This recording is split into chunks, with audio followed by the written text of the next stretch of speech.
In this section, we will talk about outline agreements. What are outline agreements? These are short-term and long-term agreements with the vendor to supply goods under certain conditions. We'll understand what those conditions are and why we need to do them. Basically, there are two types of outline agreements, and we are going to see both those types. But before we go into the types of outline agreements, let's understand why we need to get into an agreement with the vendor.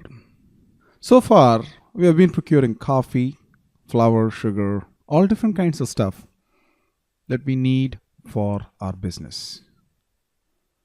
We have been procuring them for the Chicago plant. This is my Chicago plant. And if I expand my business, I could do more plants in Chicago. Chicago 2, Chicago 3, so on, right?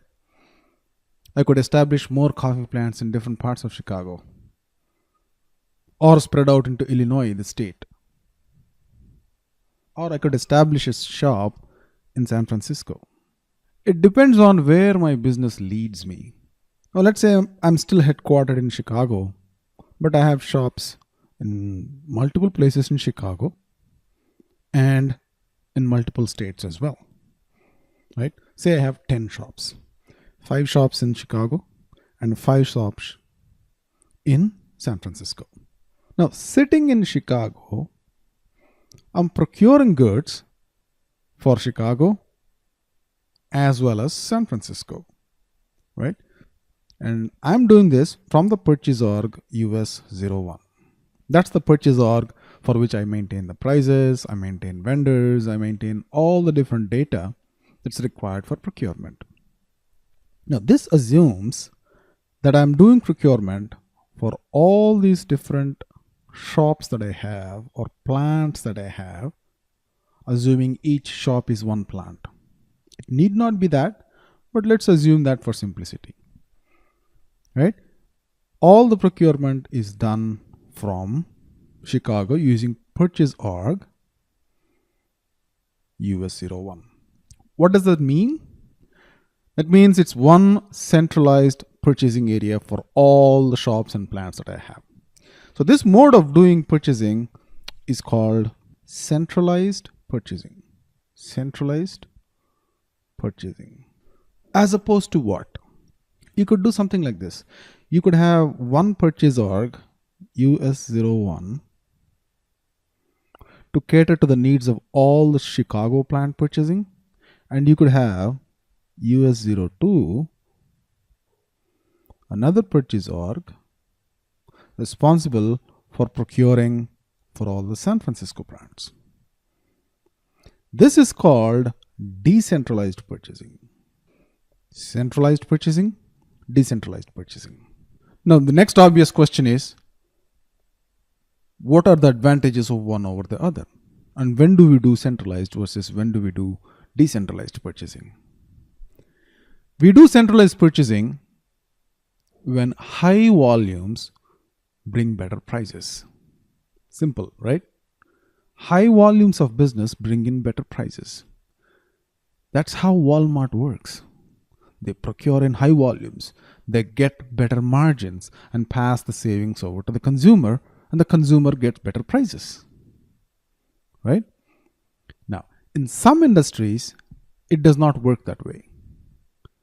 So niche industries and very technology-oriented industries might not work that way.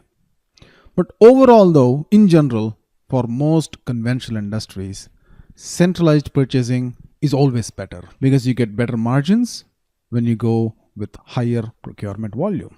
Let me give you an example. Say every week, Chicago is procuring, say, 100 kilos or pounds of coffee every week. Okay, that means over a course of 4 weeks, it's going to procure 400 pounds per month. And multiplied by 12 equals 4,800 kilos per annum. Now, if I have 5 plants like that, I'm going to say it's going to be roughly around 25,000 kilos per year, right? That's not a small volume, but 4,800 might not be such a big volume, right?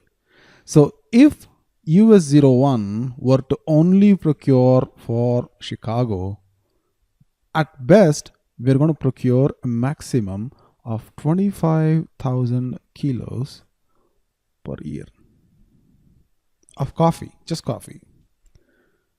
And this guy says San Francisco also procures 25,000 kilos per year.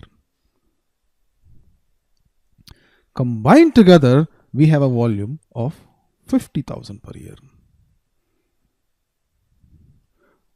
So 50,000 is obviously a much bigger volume than 25,000. But what does this volume get us?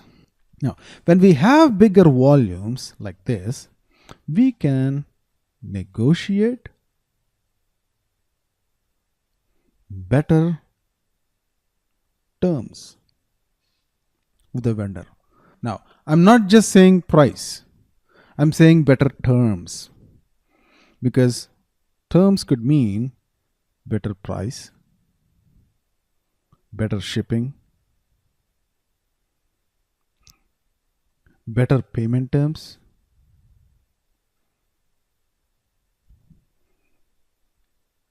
any of these. Now let's see how a typical negotiation happens, and what are the tools that the purchasing manager has to do this negotiation. So the purchasing manager sitting in Chicago calls up the vendor 4001 and says, I want to negotiate better prices. Can we sit together? All right. He either comes over to our plant or we go to the vendor's place. And before going there, the purchasing manager prints out a sheet from SAP. It's called as the buyer's negotiation sheet.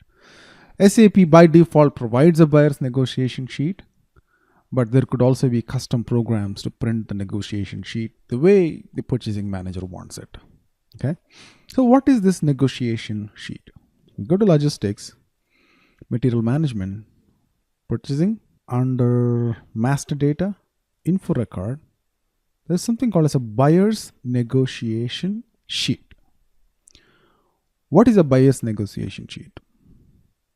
So it gives a history of all the materials, their volumes, their prices purchased from a particular vendor or by material.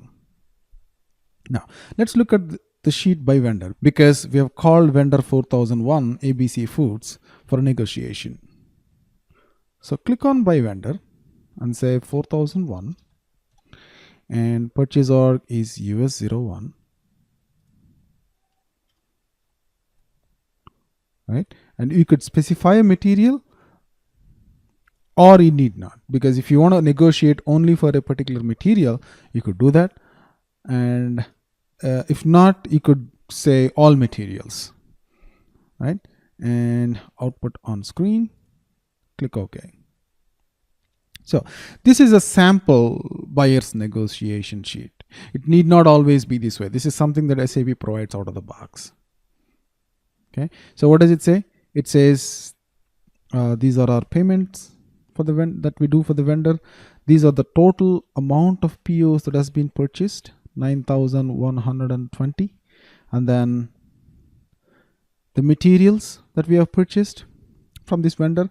So far we have procured 710 pounds, and the total price is $6,900, and the delivery time is 5 days. The last order price is $875, right? So things like this. This is a different material, coffee beans 03. So we didn't select a material, right? So it's giving us a list of all the materials procured from this vendor, at what prices they've been procured, what is the total that we have been procuring from day one. If we specify a date range, it will give us all the procurement happening within that date. If not, it defaults all the way from the beginning. So, what does this sheet give us? So, if I'm the purchasing manager, I take a printout of this, go sit with the vendor and say, hey, you know what? I've been procuring 700 pounds and I've spent $7,000 or $6,800 on procuring coffee from you. And I'm going to open three more shops, or I have opened five more shops already, and the volume is going to go up by so much. And the price that we are doing currently is so much. And now my request is I want a better price. The more volume you do, the better price you can negotiate. Think of Walmart. So here is me, the purchasing manager.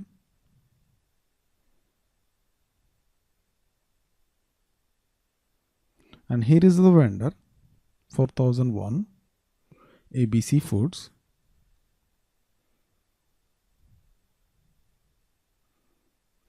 And I take a copy of the buyer's negotiation sheet, which has the list of products and all the prices and the total volumes. Like, I've procured 710 pounds and the total I've spent is $7,000, right? So the buyer's negotiation sheet helps me, have the stats right when I talk to the vendor. Now, like I said, we're going to open more shops, right? That means we need more volume. So I'm going to ask the vendor to reduce the price because I'm going to procure, say, 50,000 pounds of coffee in the next year or in the next 6 months. Now let's switch places and think about the vendor. Now, what is the vendor thinking? Now, this guy is doing more volumes. That means sustainable business for me with this company, coffee shop. So what can I offer him without losing my advantage, right? So vendors typically offer two types of terms. The first type of tool that vendors have in their negotiation is called as a contract. The second kind of tool is called as a scheduling agreement. Both are roughly similar, not much different. Just focus on contract. What is a contract? We have been into contracts, right? An iPhone is expensive. So you enter into a contract with AT&T and get it at a reduced price, say a monthly price of $30 or $40. But the contract obliges you to pay the same amount for a period of 12 months or 24 months, right? So you are basically, as a customer, committing to a particular volume, a volume of 24 months of cell phone service, and along with that you get the product, which is the iPhone, for free or for a lower price. Similarly, when you think of this transaction from the vendor's perspective, he would want you, the coffee shop, to enter into a contract. And a contract may typically look something like this. Currently, the price is, say, $10 per pound or kilo. I am willing to go down on it, say by $9, provided you procure 50,000 pounds per year. Simple enough, right? This is typically a win-win for both. The vendor gets a consistent high volume, and I'm not going to go to 4,002, which is XYZ Foods, because I committed to 50,000 pounds per year of purchases from this vendor. This vendor, ABC Foods, can agree to lower the price by $1 per pound, and still he would make margins. Another type of agreement is, say, I don't just procure coffee from 4001, I also procure dairy creamer, I also procure cups, I procure sugar, I procure flour, in which case I don't have to limit this contract to just 50,000 pounds of coffee per year. I could say, do a business of, say, 500,000 per year, dollars per year, And it could be anything. It could be coffee, it could be flour, it could be sugar. And with that volume, I'm going to give you coffee at $9 per pound, sugar at dollar, say the regular price is 4, and I'm going to give you at $3 per pound, so on and so forth. So these are the two major types of contracts that vendors and companies get into. This kind of contract is called a quantity contract, and this is called a value contract. So two types of contracts: quantity contract, value contract. So let's quickly go through what we have learned here. Our business has been growing, and we have started putting more plants in Chicago, meaning more shops in Chicago, the coffee shops. And there could be another purchasing manager sitting in the San Francisco plant, and he could be procuring for the San Francisco shops, and another one in the Chicago shops. That mode of purchasing is called decentralized purchasing. An alternative to it is centralized purchasing, where one purchase org is responsible for procuring for multiple plants. Chicago, San Francisco, any other cities that we open our shops. And what's the advantage of centralized purchasing? Because centralized purchasing increases volumes, because all shops are going to be purchasing from one single window, right? So you can negotiate better terms. By better terms, we meant better price, better shipping terms, better payment terms, better Incoterms, any of those. Anything that is advantageous to the company. One of the tools that the purchasing manager has is called as a buyer's negotiation sheet, which is a report out of SAP that just gives you accumulated lists of volumes and values. How much we have been procuring from this date until this date. It's just a tool to negotiate with the vendor. And now, from a vendor's perspective, because we are offering increased volumes in sales, vendors typically tend to go for a contract with us. So a contract could mean committing to more volume or committing to more value. When you commit to more volume, it's called quantity contract. When you commit to more value, it's called value contract. In the next chapter, we'll create quantity and value contracts in SAP and see how we can proceed further with these contracts.